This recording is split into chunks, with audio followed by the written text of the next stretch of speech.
कि शीला दीक्षित ऐसे कैसे कहती है पुलिस हमारे कंट्रोल में नहीं है। अगर उसके कंट्रोल में नहीं है तो इस्तीफा दे दे। वो मुख्यमंत्री है, जमानत पर बाहर है संजय राउत, ठीक है। सोनिया गांधी जी जमानत पर बाहर हैं, राहुल गांधी जी जमानत पर बाहर हैं, पी चिदम्बरम जी जमानत पर बाहर हैं। जब मोदी जी आए थे तो उनके नारे सुन लीजिए, बहुत हुई महंगाई की मार, अब की बार मोदी सरकार हर साल 2 करोड़ रोजगार देंगे, 15 लाख रुपये सबके अकाउंट में आएगी। क्या ये आए तो आपने इस्तीफा क्यों नहीं दिया?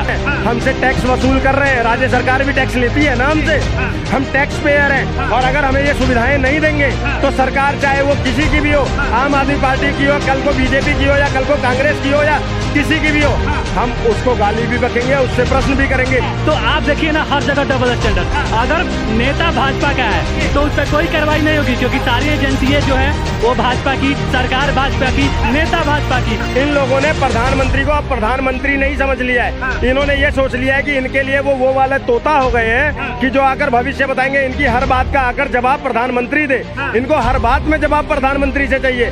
फाइनेंस मिनिस्ट्री वही है, रेल मिनिस्टर वही है, होम मिनिस्टर वही है, प्राइम मिनिस्टर वही है, तो कहाँ बदल गई है? कहाँ बदल गई है? कहाँ बदल गई है? साहब एक सवाल है, अरविंद केजरीवाल की गिरफ्तारी हो तब बीजेपी जिम्मेदार, संजय सिंह की गिरफ्तारी हो तब बीजेपी जिम्मेदार, दिल्ली को पानी न मिल रहा हो तब बीजेपी जिम्मेदार, कुछ भी बाढ़ दिल्ली में आ जाए तब भी बीजेपी जिम्मेदार, नाला खुल जाए तब भी बीजेपी जिम्मेदार। अब तो एमसीडी में भी बीजेपी नहीं है, आम आदमी पार्टी है, फिर अब कौन जिम्मेदार? देखिए, एमसीडी की अगर प्रॉब्लम है तो वो आम आदमी को ओन करना चाहिए, उनकी वो एमसीडी में भी और दिल्ली में भी आम आदमी पार्टी के। आपने मनीष सिसोदिया, संजय सिंह और अरविंद केजरीवाल की जो बात की आपने, जिस आरोप में वो लोग जेल में हैं, उसी आरोप में 50 करोड़ चंदा बीजेपी ने लिया है उन लोगों से, जिनके बयान पे इनको अरेस्ट किया गया है। अच्छा। तो आप अगर घुसखोरी करते हैं, आप अकाउंट में लीजिए, कैश लीजिए, घुसखोरी होता है, करप्शन होता है, तो बीजेपी के नेता जेल में क्यों नहीं है? क्योंकि सारे तो सरकार बदल गई, अब सरकार बदल गई, एनडीए की सरकार है, पहले बीजेपी की थी, अब एनडीए की। मंत्रालय वही है, फाइनेंस बीजेपी ने गिरफ्तार, देखो फाइनेंस मिनिस्ट्री वही है, रेल मिनिस्टर वही है, होम मिनिस्टर वही है, प्राइम मिनिस्टर वही है, तो कहाँ बदल गई है? कहाँ बदल गई है? कहाँ बदल गई है? अरे तो विपक्ष तो कहता है कि अगर नीतीश बाबू और नायडू बाबू निकल गए तो तब ना, अभी तो नहीं निकले ना, अभी तो नहीं निकले ना। फिर भी आपको लगता है कि ईडी जो है मोदी जी के कब्जे में है और मिनिस्टर को रिपोर्ट करती है, उसका हेड कौन है? फाइनेंस मिनिस्टर होता है। फाइनेंस मिनिस्टर किसका है? बीजेपी का है, और इसलिए बीजेपी के लोग पर कार्रवाई नहीं होती है, कार्रवाई सिर्फ अपोजिशन पे होती है। हाँ, बस यही है जी। मैं इसमें बहुत बता दूं, इन भाई साहब को सिर्फ और सिर्फ ये दिख रहा है, मनीष सिसोदिया, अरविंद केजरीवाल और संजय सिंह, इन्होंने उसी पार्टी के सत्येंद्र जैन का बेचारे का नाम नहीं लिया, जो सबसे पुराने टाइम से जेल में है। अब उसके अलावा सुन लो, अब उनके अलावा सुन लो, अगर बीजेपी को यही करना होता ना तो ना संजय राउत को जमानत मिलती, जमानत पर बाहर है संजय राउत, ठीक है। सोनिया गांधी जी जमानत पर बाहर हैं, राहुल गांधी जी जमानत पर बाहर हैं, पी चिदम्बरम जी जमानत पर बाहर हैं। इनको ये समझना पड़ेगा कि जमानत देने का काम केंद्र सरकार का या राज्य सरकार का नहीं है, जमानत देने का कार्य है जज का, कोर्ट के जज का, चाहे वो जिला जज हो, चाहे वो हाई कोर्ट का जज हो, चाहे सुप्रीम कोर्ट का जज हो। वहां पर जाकर खटखटाइए दरवाजा, और वहां से अगर आपकी बेल रिजेक्ट हो रही है तो आपको उस पे मोदी को नहीं कोसना चाहिए। मैं बार बार एक बात कहता हूं, दिल्ली में हो या देश में कहीं पर भी कुछ होता है, इन लोगों ने प्रधानमंत्री को अब प्रधानमंत्री नहीं समझ लिया है। इन्होंने ये सोच लिया है कि इनके लिए वो वाले तोता हो गए हैं कि जो आकर भविष्य बताएंगे, इनकी हर बात का आकर जवाब प्रधानमंत्री दे।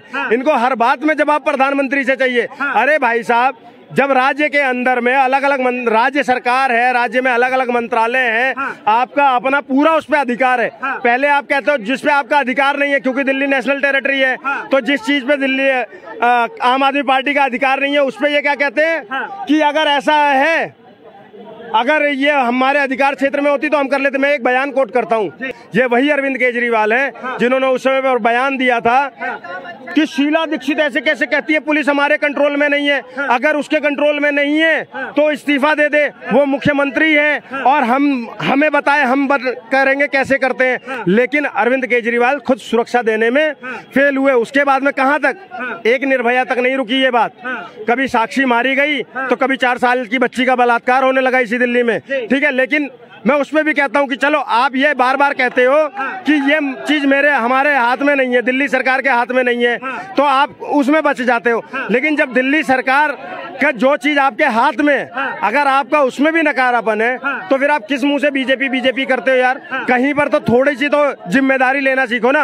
और अगर सारी काम बीजेपी ही कर रही है, चाहे अच्छा हो रहा है चाहे बुरा हो रहा है, तो फिर एक काम करो, तुम हट जाओ, सारी पब्लिक बीजेपी को गाली बकने लगेगी। बिठा दो बीजेपी का जल मंत्री, बिठा दो बीजेपी का मुख्यमंत्री, और नहीं करता तो हम गाली बकेंगे, चौड़े में बकेंगे। अगर नहीं करेगा तो बिल्कुल, किसी का भी मंत्री हो अगर काम नहीं करेगा तो गाली। बात यह है, हम सामान्य नागरिक हैं, हम दिल्ली की जनता हैं या देश की जनता हैं। अगर हमें सुविधाएं नहीं दे सकते हैं, हमसे टैक्स वसूल कर रहे हैं, राज्य सरकार भी टैक्स लेती है ना हमसे, हम टैक्स पेयर हैं। और अगर हमें ये सुविधाएं नहीं देंगे तो सरकार चाहे वो किसी की भी हो, आम आदमी पार्टी की हो, कल को बीजेपी की हो, या कल को कांग्रेस की हो, या किसी की भी हो, हम उसको गाली भी बकेंगे, उससे प्रश्न भी करेंगे। लेकिन जब कोई अपनी जिम्मेदारी से भागेगा और वहां पर आकर डिफेंड करते हो ना आप, तो आप वहां पर पता क्या साबित कर रहे होते हो कि आप दिल्ली की जनता नहीं, किसी एक पार्टी के प्रवक्ता बन गए हो या फिर चाटुकार बन गए हो, उसके अलावा और कुछ भी नहीं। ठीक है, क्या कहेंगे? ये तो कह रहे किसी भी पार्टी के हो, आम जनता को जो है मैं इनके बात से 100% एग्री करता हूं, लेकिन डबल स्टैंडर्ड नहीं होना चाहिए। जब मोदी जी आए थे तो उनके नारे सुन लीजिए, बहुत हुई महंगाई की मार, अब की बार मोदी सरकार हर साल 2 करोड़ रोजगार देंगे, 15 लाख रुपए सबके अकाउंट में आएंगे। क्या ये आए तो आपने इस्तीफा क्यों नहीं दिया? आपने बोला हेल्थ सिस्टम को ठीक करेंगे, कोरोना में लाशें बही नदी में, 40 लाख के करीब लोग मरे यहाँ पे, आप कहाँ थे? आपने क्यों नहीं इस्तीफा दिया? रेलवे के एक्सीडेंट होते हैं, रेल मिनिस्टर इस्तीफा क्यों नहीं देते हैं? जिम्मेदारी तो सबकी तय होनी चाहिए ना। तो आप जब ऑपोजिशन में आते हैं आरोप, तो ही जिम्मेदारी तय होनी चाहिए, जब आप पे लगते हैं तो नहीं होती है। इन्होंने एग्जाम्पल दिए, निर्भया कांड, बहुत सारे एग्जाम्पल दिए। जब वही ब्रिजभूषण के अगेंस्ट में जब आरोप लगते हैं तो एक FIR लॉन्च नहीं होती है। पूरे हमारी महिला प्रदर्शन करती है, उसके बाद भी उनको पोस्ट से नहीं हटाया जाता है। तो आप कह रहे हो कि बस वहाँ पे आप डबल स्टैंडर्ड, क्योंकि वो मेरा आदमी है इसलिए उसके खिलाफ कोई कार्रवाई नहीं होगी। आप करप्शन के चार्जेस लगाते हो हेमंत बिस्वा शर्मा पे, जैसे ही वो बीजेपी में आते हैं सारे करप्शन के चार्जेस धुल जाते हैं। मोदी जी बोलते हैं कि बहुत बड़ा करप्ट पार्टी है अजीत पवार की, जैसे ही वो बीजेपी में आते हैं सारे उनके 6000 करोड़ के जो करप्शन है वो धुल जाते हैं। तो आप देखिए ना, हर जगह डबल स्टैंडर्ड। अगर नेता भाजपा का है तो उस पर कोई कार्रवाई नहीं होगी, क्योंकि सारी एजेंसियां जो है वो भाजपा की, सरकार भाजपा की, नेता भाजपा की, इसलिए कार्रवाई उसके खिलाफ नहीं होगी। जैसे ही वो अपोजिशन पे आएगा तो वहीं पे कार्रवाई होगी, वहीं पे इस्तीफा मांगा जाएगा। जवाब ले लेते थे कि साफ तौर पे कह रहे, चाहे वो ब्रजभूषण शरण सिंह का मामला हो या फिर हेमंत सोरेन का मामला हो या फिर बहुत 15 लाख रुपए का भी मामला इन्होंने कहा। क्या कहेंगे सर? उम्मीद करता हूं जैसे मैंने इनको शांति से सुना, अब ये शांति से सुनेंगे। पहली बात, ब्रजभूषण शरण सिंह पर FIR भी हुई, चार्जशीट भी दाखिल हुई, जांच भी चल रही है, और दोषी हुए तो जेल भी जाएंगे और बिल्कुल समर्थन नहीं खड़े होंगे हम लोग। पहली बात। दूसरी बात, इसी भाजपा के नेता थे कुलदीप सेंगर, आरोपी साबित हुए, जांच हुई, ये लोग छाती पीटते थे, आज जेल के अंदर में हैं, किसी के साथ खड़े नहीं हुए। तीसरी बात, देश की मेन स्ट्रीम मीडिया में बैठकर देश के गृह मंत्री ने ये बात बोली, चाहे वो हमारी पार्टी में आ गया हो चाहे किसी दूसरी पार्टी में हो, जिसके ऊपर भी भ्रष्टाचार करप्शन के चार्जेस लगे हुए हैं, उसकी जांच चल रही है, और जिस दिन वो दोषी होगा वो जाएगा। ठीक है, अब इस पे मैं बोल देता हूँ। दूसरी बात, भाई साहब ने क्या बोला, 15 लाख और 2 करोड़। पहली बात तो ये कि ये मुझे अगर एक भी ये वीडियो दिखा दें या बीजेपी का मैनिफेस्टो दिखा दें कि 15 लाख देने की बात कही गई थी, मैं बार बार इस पे सफाइयां दे चुका हूं कि 15 लाख देने की बात नहीं कही गई थी। वो बयान ये था कि विदेशों में इतना काला धन है कि अगर आ जाए तो मानकर चलो कि सबके खाते में 15 लाख होंगे, लेकिन ये बार बार उसको तोड़ मरोड़ कर पेश करते हैं। ठीक है, तो वो बयान झूठा है। अब ये कहते हैं 2 करोड़ रोजगार प्रतिवर्ष देने की बात कही गई थी, तो क्या उस 2 करोड़ रोजगार में प्रतिवर्ष सरकारी रोजगार देने की बात कही गई थी या रोजगार देने की बात कही गई थी? रोजगार देने की बात कही गई थी।